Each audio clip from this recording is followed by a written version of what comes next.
Hello everybody! I kind of just wanted to do a little bit of a shorter video for you today because I just got back from seeing The Long Walk. So I wasn't originally going to go watch this. It looked kind of boring from the trailers, and the idea of making walking scary felt like that they were kind of scraping the bottom of the barrel of Stephen King's catalog. But a lot of people were singing its praises, so I decided to go give it a watch, and yeah, it's good. It ain't bad. It's not anything great like a lot of people are saying, but it's not bad. Um, Touching on the topic of making walking scary, yeah, I mean, they made walking about as scary as it could. I mean, props to Stephen King and props to director Francis Lawrence.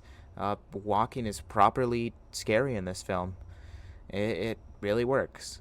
But I wouldn't really call this movie a horror film. There's some horrific elements to it, but it feels a lot closer to Shawshank than it does to something like The Shining, it's fine, but it's just not what it was advertised as. I feel like this would be the perfect film for my grandmother to watch, actually. It holds all the emotion of Shawshank and all of those sappy details that I think my grandmother would really be into this.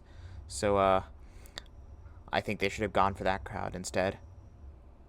But other than that, it's interesting. It's interesting to watch. It has a lot of political themes to it, and a lot of societal themes and themes about violence and voyeurism connected to it that I wish was explored a little bit more, but it's only kind of touched upon. By listening to the premise, you can kind of get what they're going for with all the themes. But none of the themes are too annoying, and none of them are intrusive in the main story, so, I like how the themes are implemented. The dystopian world isn't really explored. It's kind of left ambiguous, which I kind of prefer. It worked for the story they were telling, so I'm glad they didn't really explore more of the details of this dystopian world that this film takes place in. I liked that they just left that ambiguous. I think my favorite part about this film is Cooper Hoffman and David Johnson. They're the two leads of the film, and they're great in it. Even though it being just an okay film in my standards, I think they're both really great, and they're easily my favorite part of the film. I like both of their performances. I really like both of them as actors. I really would love to see both of them in more things, but there's things that I like each of them more in. Mark Hamill is also pretty great in it. He can play a mean fella, but he's not in it that much, actually. As much as the marketing tries to market around him, he's probably in like maybe 10 to 15 minutes of the film. He really is not in it that much, but when he is in it, I like his character. He's kind of one note, but for being a one note villain, he's the top tier of one note villains.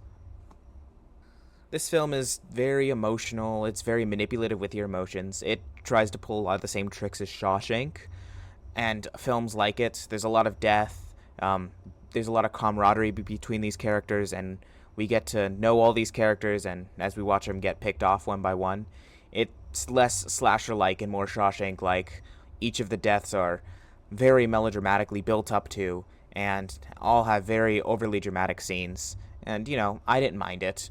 It was done tastefully, and it was done well enough. It was pretty cliche, and it was pretty expected for when some of these characters would die. It's a very overdramatic and manipulative film. I'm not saying that's a bad thing. I think most films are manipulative, and I think that this is a topic that is worth discussing. But this one is definitely very manipulative, emotional-wise, more than other films.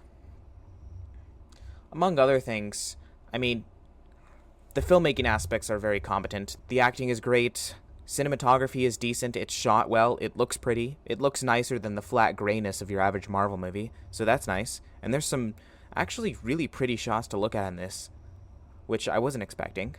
The script is written well. Again, it's very melodramatic, but it works for what it's going for. It works really well.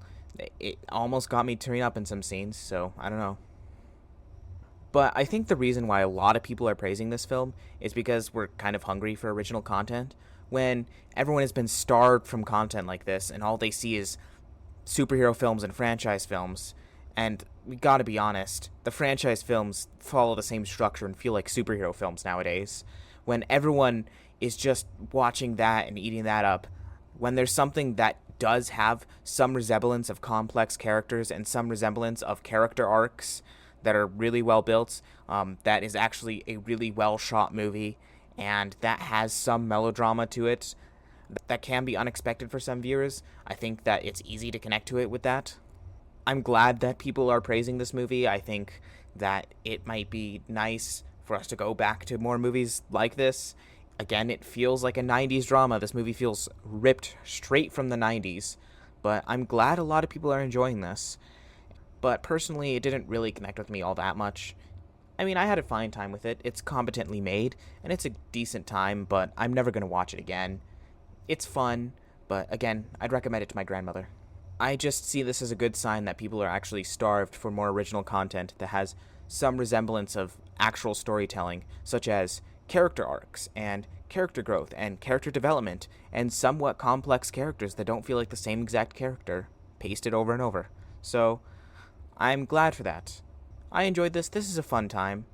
You might enjoy it too.